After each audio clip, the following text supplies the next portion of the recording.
आज मैं बना रही हूँ ठेकुआ, जो छठ पूजा में विशेष प्रसाद होते हैं और इसके बिना तो प्रसाद भी अधूरी मानी जाती है। तो इसे मैं आज एकदम ट्रेडिशनल तरीके से बनाऊंगी, जैसे पूजा के दौरान ठेकुआ बनते हैं ठीक उस तरह। बिहार में इसे छठ पूजा के दौरान बनाया जाता है, जब प्रसाद के रूप में इसे सूर्य देव को अर्पित करते हैं।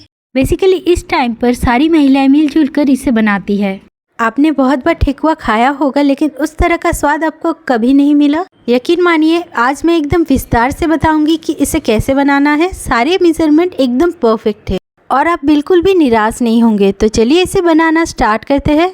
बेसिकली बहुत सारे लोग इसे बहुत तरीके से बनाते हैं। मैं किस तरह बनाती हूँ ठीक उस तरह मैं बना के दिखाऊंगी, एकदम पारंपरिक तरीके से। मेरा जन्म बिहार में हुआ है, तो बिहार में इसे कैसे बनाते हैं आज मैं वो बताऊंगी। मैं इसमें काजू, किशमिश, कोपरा यानी कि ड्राइड कोकोनट ये डालने वाली हूँ। ये सारी चीज़ जरूरी नहीं है, लेकिन डालने से इसका टेस्ट और भी बढ़ जाएगा। तो इन सारी चीज़ों को मैं पहले बारीक चॉप कर ले रही हूँ। ठेकुआ में सिर्फ 3 ही चीज़ें ज़रूरी है, आटा, घी, शक्कर या फिर गुड़। अगर ये 3 चीज़ें आपके पास है तो आप बहुत ही बेहतर ठेकुआ बना सकते हैं, और कुछ ना भी डालो तो भी चलेगा। अब मैंने एक बड़े से बोल में 2.5 कप जितना आटा लिया है, उसमें आधे कप जितना सूजी डाल दे और उसके साथ ही आधे चम्मच क्रश किए हुए इलायची पाउडर और 1 बड़ा चम्मच सौंफ डाल दे। अब इन सूखे चीज़ों को अच्छी तरह से मिला लीजिए। यहाँ पर आप आटे के साथ मैदा भी डाल सकते हैं, लेकिन पारंपरिक तरीके से जो ठेकुआ बनते हैं उसमें सिर्फ आटे का ही उपयोग करते हैं। फिर मैंने इसमें आधे कप जितना घी डाला है, तो घी डालने की वजह से ही ये और भी ज़्यादा क्रिस्पी बनेगा। तो इसे अच्छी तरह से मिला लीजिए जब तक कि इसमें एक बाइंडिंग ना आने लगे। यहाँ पे आप देख सकते हैं इसमें बाइंडिंग आ चुकी है। अब हम इसमें कुछ चीज़ें मिलाएंगे। हमने जो ड्राई फ्रूट्स को काट के रखा था वो सारे इसमें डाल देते हैं। तो अब मैंने यहाँ पे 2 बड़े चम्मच के करीब डेजिकेटेड कोकोनट डाला है, और उसके साथ ही थोड़े से किशमिश, और हमने जो बारीक काट के रखा था काजू, बादाम और कोपरा को, उसे भी इसमें डाल देंगे और अच्छी तरह से मिला लेना है। तो अब मैंने इसमें 1 कप के करीब शक्कर डाला है। यहाँ पर आप चाहो तो इसे गुड़ से भी बना सकते हैं, लेकिन मैं इसे शक्कर से बना रही हूँ। तो यहाँ पे मैंने साबुत शक्कर इसलिए डाला है क्योंकि जब आप इसे फ्राई करोगे तब आप देख पाओगे कि शक्कर ठेकुआ के ऊपर दिख रही है, तब ये देखने में और भी अच्छा लगेगा। तो ये देख सकते हैं जैसा कि मैंने कहा, लेकिन आप चाहे तो इसमें पिसी हुई चीनी भी डाल सकते हैं। अब हम इसमें थोड़ा थोड़ा करके पानी डालेंगे और इसका एक सख्त आटा लगा लेंगे। तो एक बार में पूरा पानी मत डाल दीजिएगा, थोड़ा थोड़ा करके डालते रहे और अच्छी तरह से मिलाते रहे जब तक कि इसका एक सख्त आटा ना लग जाए। तो चलिए यहाँ पे आटा लग चुका है। तो सबसे पहले हम इसके छोटे छोटे गोले बना लेते हैं, ताकि बाद में सारे ठेकुए एक साइज़ के बने। मैंने जितने क्वांटिटी में सारी चीज़ें ली थी उससे करीब 25 मीडियम साइज़ के ठेकुए बने थे, और अगर आप छोटे साइज़ के बनाते हो तो शायद 30 से 35 बहुत ही आसानी से बन जाएगा। यहाँ पर अगर आप चाहो तो कम क्वांटिटी में भी बना सकते हो, तब आपको सारी चीज़ें उस हिसाब से लेना पड़ेगा। तो मैंने जितने क्वांटिटी में आटा और सूजी लिया था, यानी कि 3 कप, उसमें मैंने 1 कप के करीब शक्कर डाला है। तो मुझे मिठास एकदम परफेक्ट लगी। अगर आपको थोड़ा सा ज़्यादा मीठा पसंद है तो तब आप इसमें और 1/4 कप शक्कर डाल सकते हैं, और अगर आप इसमें गुड़ डालते हो तब भी आपको 1 कप जितना गुड़ डालना है। गुड़ को डालने से पहले आप उसे मेल्ट करके उसे रूम टेम्परेचर में आने के बाद फिर इसमें मिलाइएगा।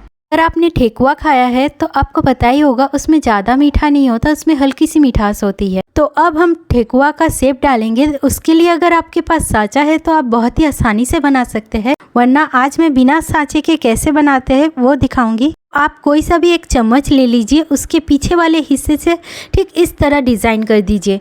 डिज़ाइन बनाते वक्त आप इसे थोड़ा सा दबाते हुए बनाइएगा, क्योंकि जब आप इसे फ्राई करोगे डिज़ाइन ऑटोमेटिकली बंद हो जाएगा। इसलिए अगर आप इसे थोड़ा सा दबा के बनाते हो, वो डिज़ाइन फ्राई करने के बाद भी बहुत ही अच्छी तरह से दिखेगा। तो इसे आप गोल, ओवल शेप में, या फिर आपको कोई और डिज़ाइन आता है तो आप वैसे भी बना सकते हैं। चलिए अब हम इसे फ्राई करेंगे। तो उधर मैंने तेल को ऑलरेडी गर्म होने के लिए रख दिया है।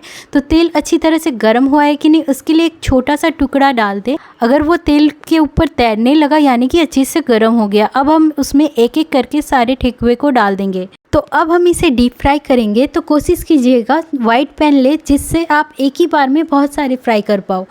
एट ए टाइम आप उतना ही ठेकुआ को फ्राई करने के लिए कढ़ाई में डालें जितना कि आप एक बार में फ्राई कर पाओ। जो पारंपरिक तौर से ठेकुआ बनाए जाते हैं उसमें पूरे ठेकुए को घी में फ्राई किया जाता है, जिसके कारण इसमें जो एक अलग सी सुगंध है वो और भी ज़्यादा निखर कर आती है। और एक कारण है घी में फ्राई करने का, घी तेल के हिसाब से कम ऑयल को एब्जॉर्ब करते हैं। कभी आप ट्राई करके देखिएगा, घी में अगर हम फ्राई करते हैं और तेल में, दोनों में बहुत ही ज़्यादा टेस्ट में डिफरेंस आपको मिलेगा। इसे लो टू मीडियम फ्लेम में आपको फ्राई करना होगा जब तक कि ये क्रिस्पी गोल्डन ब्राउन कलर ना आ जाए। अगर गैस को यहाँ पे ज़्यादा बढ़ा देते हो तो बाहर से ये तुरंत फ्राई हो जाएगा और अंदर से ये कच्चा रहेगा, इसलिए हमें इसे धीमी आंच में ही, लो टू मीडियम फ्लेम में ही इसे फ्राई करना है। तो यहाँ पे ये अच्छी तरह से फ्राई हो चुका है। अब हम इसे तेल में से छानकर एक टिश्यू पेपर के ऊपर निकाल के रख देंगे। इसी तरह बाकी सारे बैचेस को भी फ्राई कर ले। बचपन से ही मैंने इसी तरह बनाते हुए देखा है, तो आप किस तरह बनाते हो मुझे कमेंट सेक्शन में ज़रूर बताइएगा। इसे बनाना बहुत ही आसान है, आपने खुद ही देखा है। तो बहुत सारे लोग घबरा जाते हैं इसे बनाने से पहले कि एग्जैक्ट टेस्ट वैसा नहीं आता जैसा ओरिजिनल ठेकुआ का टेस्ट होता है। तो आप एक बार इस तरह बना के ज़रूर देखिएगा, फिर मुझे बताइएगा कि आप सभी को कैसा लगा। वैसे तो ठेकुआ बनाना बहुत ही आसान है, लेकिन एग्जैक्ट क्वांटिटी जानना बहुत ही ज़रूरी है ताकि ये एकदम ट्रेडिशनल तरीके से बने। तो यहाँ पे आप देख सकते हैं मैंने कितने सारे ठेकुए घर पर खुद ही बनाए हैं। ये बहुत ही ज़्यादा टेस्टी बना था और बहुत ही क्रिस्पी भी। इसे आप किसी एयर टाइट कंटेनर जार में 1-1.5 महीने के लिए स्टोर करके भी रख सकते हैं।